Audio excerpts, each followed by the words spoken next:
happy sa happy-happy. Narito. So ito naman, ang pinag-uusapan ay kalasingan. Ewan ko ba, parang susunod yata sa basketball at pagmamarites, ang pambansang pampalipas oras ay pag-inom sa kanto. Diba?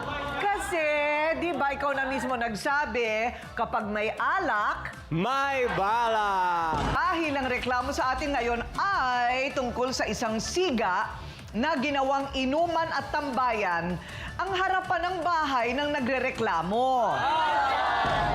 Na si Lisa. Ginawa nga namang club yung harapan ng bahay niya.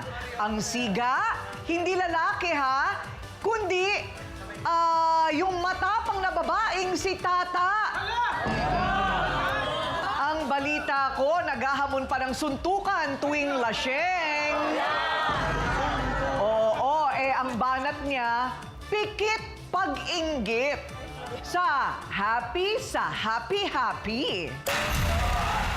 Kantahan at tawanan. Ganyan ang inuman sesyon ni Tata at kanyang mga kainuman. Pero si Liza na kapitbahay, todo ang reklamo dahil naiingayan. Daanan namin. Nasasakupan ko. Maingay. Normal lang naman sa taong nagiinuman. Maingay, may kantahan, may sayawan.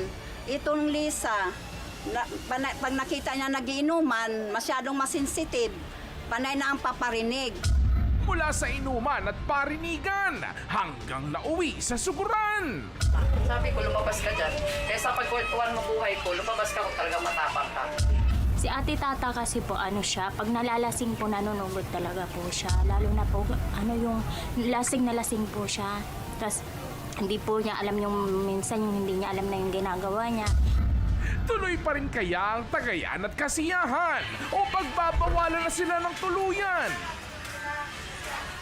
O ayan, nakita na ninyo kung anong problema. Kaya ngayon, Liza at Tata harapan na. Awat na! Awat na! Ngayon ka magsalita! Ngayon wala ang tama ko!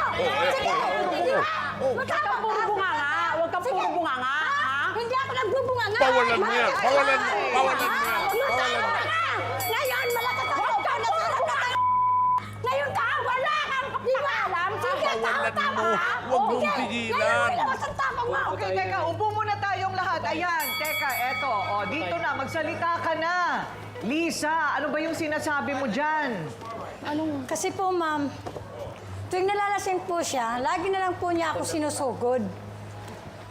Lagi na lang po ako ang inaaway niya. Naiwan ko trip na trip niya ako. Wala namang ginagawang masama.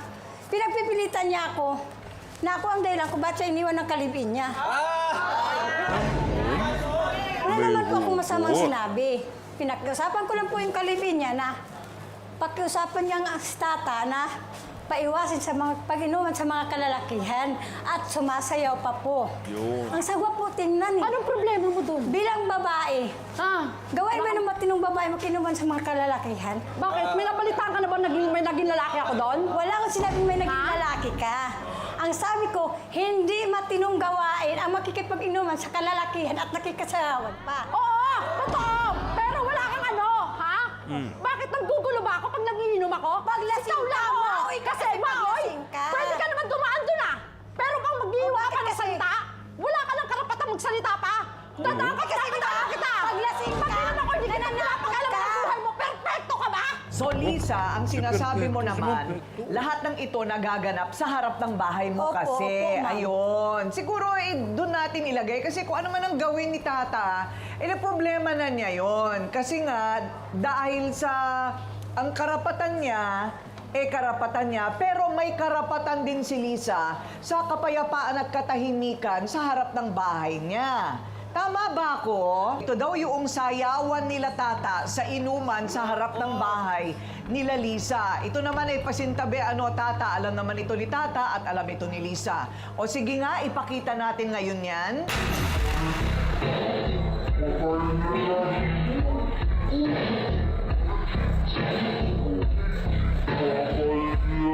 Dako.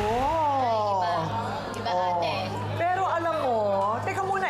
dancer ka, di ba? Opo. Masama ba yung ginagawa nila? Para sa akin, ate ko rin kung nasa tamang lugar, okay lang naman eh. Oo. Tsaka ako kung hindi nakahubad yung lalaki. Na ganun eh, kasi ano talaga eh. Gyration.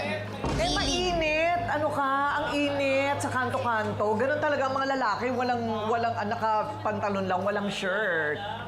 Ganun daw. Naghanap ng kakampi. Sir, teka muna. Tsaka dalawa lang sila. Hindi naman siya parang pinaliligiran ng maraming lalaki. Ano? So, teka muna. Madalas ba yung inuman na yan, Tata? Ano, bihira lang po ma'am. Pagka araw ng Wednesday po, tapos Sabado at Linggo na po. Ayun. O at least, Bihira yun. oy, at least hindi araw-araw. Ang problema, Lisa, nakikita mo dahil nasa harap ng bahay Opo, mo. nakakaistorbo po kasi. Okay lang po sana kung paglasing na, hindi siya magwawala-awayin ako. Kaso yun po ang trip niya eh. Wala namang ano eh. Guguluhin niya ako. Hindi naman kita awayan at Lisa eh, kung ano, hindi ka, kung pag nandun ako, doon ka pa talaga, alam mo na, kainom Daanan ako, namin yun. nagpaparinig ka pa, alam mo nga yung galit ko sa'yo, kinikimkim ko na lang. Natural lang yun kasi ayaw niyo maistorbo. Kasi Eh, daanan alam namin mo, yun eh. Daanan namin yun. kailan? Kami ang Nakita nawawala ko ng ako, privacy. nagsismis ako ng ngayon So, ng kayo buhay na na ngayon may buhay. nakakaistorbo sa daanan namin. Araw Kami yun! pa ang nagagalit kayo pag kami dumadaan. Araw ako uminom, araw ha? Araw man yan Wala, o gabi, may rally tayo, daanan namin may yun. bantay tayo, alas May karapatan 10, ha? kaming magalit kasi ayaw bakit niyo ako maistorbo sa Ay, inuman maistorbo? na pag-aari namin daanan na yun na dapat kayo ang magbigay ng Magsabi ka privacy. na maayos, hindi yung nagpaparinig ka, yung Mahirap ba ako sa paglasing ka? Magkahanap ka pa nakakampi mo, eh kung ako yung direkto na point mo na ako, Okay, tatasunod ka. Sige. Okay, may tanong ako dito, may tanong. Kasi maliit na eskinita lang yung bahay Opo, niyo, opo. no? Okay, so magkatapat. Opo. Okay, so wala bang ibang pwedeng lugar doon ng inuman? Wala po kasi, ano po ma'am eh, yung kaibigan ko po kasi, doon po malapit nakatira sa kanila. Ayun, sila yung nagpapainom. Opo. So walang lugar kung saan Opo. pwede. Ang hilig po kasing magparinig. Oo. Tapos pagka ano niya, dadaan po siya, tapos doon siya, makikichismis siya doon sa mga kakilala niya po. Eh ngayon po, dadami niya pa pamilya ko. Sabi, pwede naman po eh, magsalita siya sa akin. Kasi lagi niya po- Magsabihan niya yung kaibigan ko na bawal na kayo rito, mag-inom mo rito kasi si Tata lagi ako pinag-ano. Pag ganun eh, pero hindi eh, ibang tao. Kasi lagi niyo makakapit sa sinasabi, amin. kinatatakutan kayo, Ah, kayo ang oh. siga. Subukan Bakit? mong gantiin ako, Oh. isa gagantiin mo Bakit sa di amin. ka lumabas? Lahat kaming Bakit pamilya, di ka lumabas nung magtutulungan. tinanong kita sa Lagi bahay niyo mo? Bakit di ka sinasabi. lumabas? Ha, bakit Lagi di ka niyo lumabas? sinasabi, pag kinante Ha? isa sa inyo, lahat kayong pamilya, magtutulungan. Oh. Pero ate Tata, Lagi ang pinagmamalaki mo. kayo.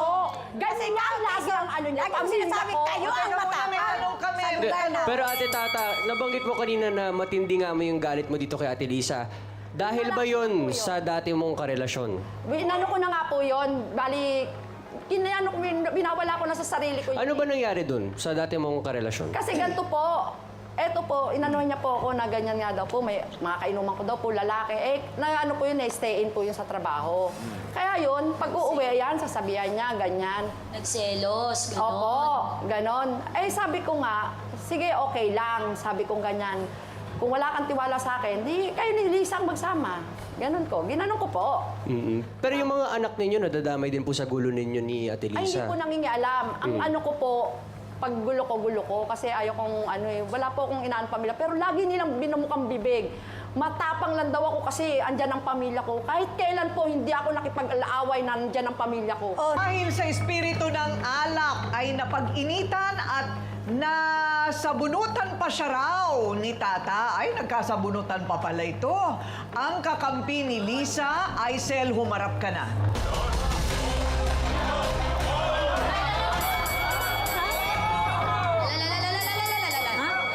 Upo muna. Ano? Kahit malaki katawan mo, baka... Ha? Lagi kang ano? Lagi mo ako pinagtitripan, ha? ano? Chismis pa Nanambunot mo? ka? Chismis Ha? pa mo? Kahit mag-chismis ako, Oo. totoo. O, totoo? Ha? Ate Totoo Aisel, yun. magandang umaga po. Ate Aisel, ano po yung chismis? Kasi gusto ko ring malaman, pala no, eh. bilang Marites. Lagi po kaming inaano niyan, ma'am. Dumaan po ako sa hallway, bigla na nambunot sa sobrang lasing niya. Ano ba, tama po ba yun? Lagi ako pinagtitripan? Ano yung out of nowhere, wala Sa lang? kanya? Tataan ka, bigla na pagdaan ko eh. Narinig ko kayo nag-ano, kaya nabangan na kita Nandun eh. kayo, nakaharang kayo sa Oh, hallway eh. hallway, oh. Dadaan kami, bigla kang Narinig ko kayo, nambunot. di ba? Ha? Tama ba yung ginagawa mo? Nyo? Ako pinag-uusapan. Tama ba yung narinig ko, Ate Pinag-uusapan Aisel? namin bago ka dumaan, bago ka masabunutan, nagchichismisan muna kayo tas narinig ni Ate Tata. Anong pinag-uusapan niyo? Hindi yan, ma'am. Dumaan lang po ako. Kasi inano niya sa Ate Lisa, pagkadaan ko, nanambunot na siya. Wala naman po akong inano sa kanya. Walang inano. Hindi ako wala kahit talaga kailan. akong inano sa'yo. Kahit Wala kailan, talaga. alam niya, hindi ako nananakit ng walang kasalanan sa akin o sa pamilya ko. Alam Lagi niyo kang yan. sugod na sugod. Alam niyo yan. Dahil Alam sa niyo espiritu ng ugali alak ko. mo, siga kasi kayo ng buong pamilya mo, pag kinanti ka. O, tas ay, ha? Kinakausap natin eh. Bang. Bang. Ate Aisel, nasubukan niyo na bang ipabarangay? Total, parang madami na kayong nagreklamo kay Hindi, Tata. hindi po ma'am, sa akin kasi, hindi naman po ano sa akin kasi pag mabait siya, ay pag wala na yung tama ng alak niya, mabait siya ma'am. Pag nangihingi po siya ng pasensya sa amin pag ano, kaso lagi siyang ganyan eh. Kung sino-sinong inaano niya. Yung ganung ugali ko, nakikita mo, pero ginawa kong kabutihan. Paano ka na, Lisa? Anak mo, pinapakain ko sa bahay pag pupunta. Ha? Binigyan ko sana! Pinapakapi ko! Magbarka na ang mga anak Oh, natin. diba? Huwag natin sila isali. Kung yun ang samahan nila, nagbibigayan. Yung kanuhan ko, nakikita nyo, pero kabutihan ko. Yun nga ang sinasabi ng mga Diba? anak natin, mahirap magpalaki ng magulang. Diba? Oh, talking about family. Oh, dahil pamilya na ang nasasabit dito, ano? Heto naman ang sisteret ni Tata na tumaas daw ang kilay sa pa-victim acting nila Lisa at Aisel Aber. Abeng, humarap ka na!